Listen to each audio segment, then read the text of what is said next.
Saudara-saudari yang terkasih, saat ini banyak orang mengalami kehilangan. Ada rupa-rupa reaksi atas kehilangan tergantung dari apa yang hilang dan bagaimana relasinya dengan kita. Jika uang, barang, atau binatang yang hilang begitu berharga, orang akan panik, sedih, bahkan berduka. Sebaliknya kalau barang atau binatang itu kurang berharga, orang pun menanggapinya dengan enteng. Ya sudah, kalau hilang mau apa lagi?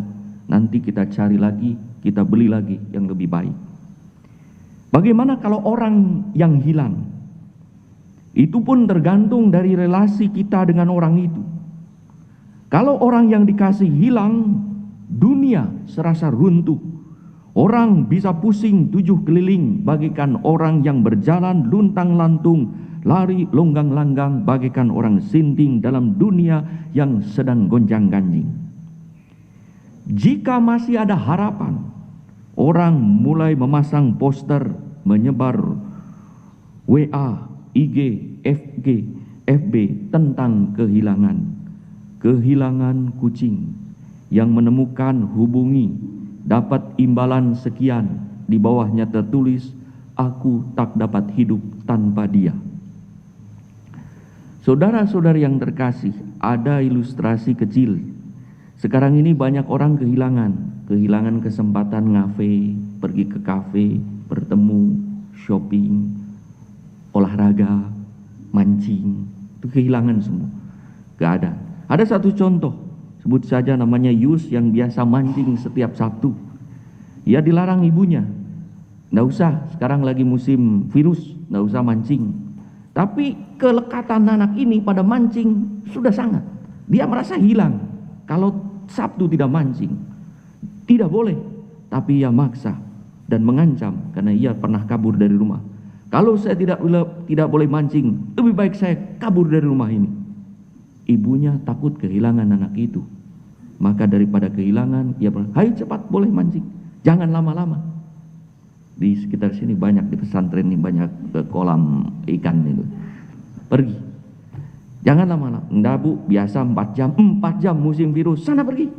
Tapi cepat, tidak bu, 4 jam, pergi.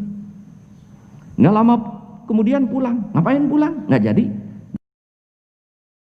Virus ya? Bukan. Waktu pancing ikan-ikannya pakai masker bu.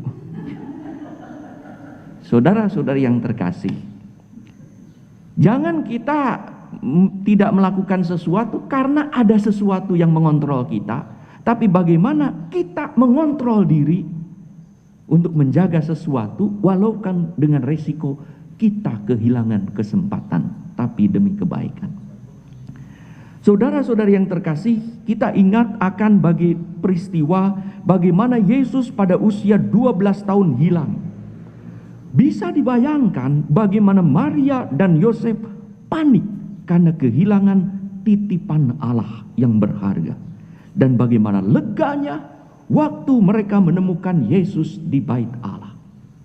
Dalam Injil Lukas 15 ada banyak kisah kehilangan perumpamaan. Anak yang hilang, dirham yang hilang, domba yang hilang.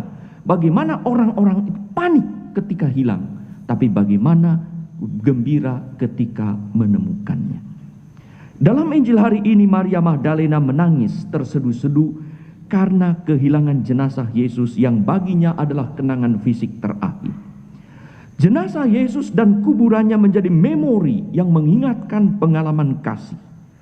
Kalau jenazah sudah tidak ada lagi, kuburan menjadi tak berarti untuk dikunjungi. Maria sungguh terpukul, dunia serasa runtuh saat kehilangan Yesus yang wafat di salib. Tangisan telah melelahkannya.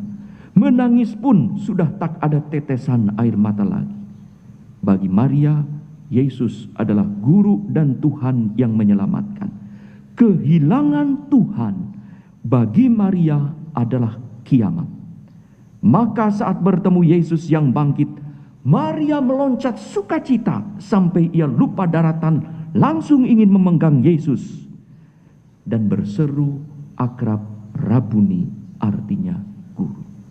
Saudara-saudari yang terkasih, Ketika kita kehilangan orang yang kita cintai, kita akan menangis terseduh-seduh hingga makan tak selera.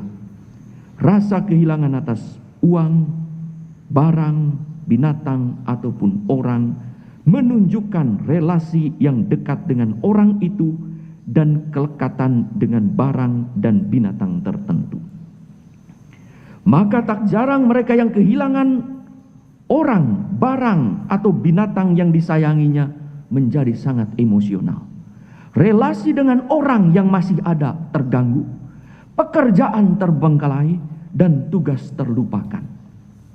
Kalau kehilangan uang, barang, dan binatang, kita boleh menangis.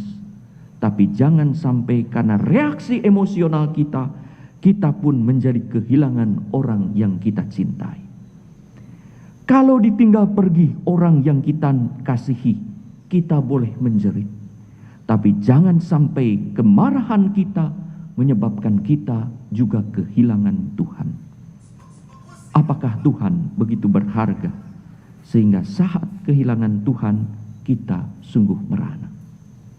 Semoga kita menangis terlebih kalau kita kehilangan Tuhan. Tuhan hilang dari hidup kita.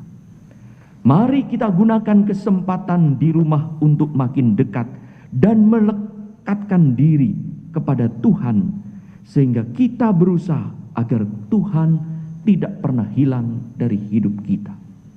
Mari kita akrabkan diri kita dengan mereka yang Tuhan anugerahkan kepada kita, keluarga kita, sahabat dan kerabat kita, sebagai sesama yang berharga, yang agar mereka tidak hilang.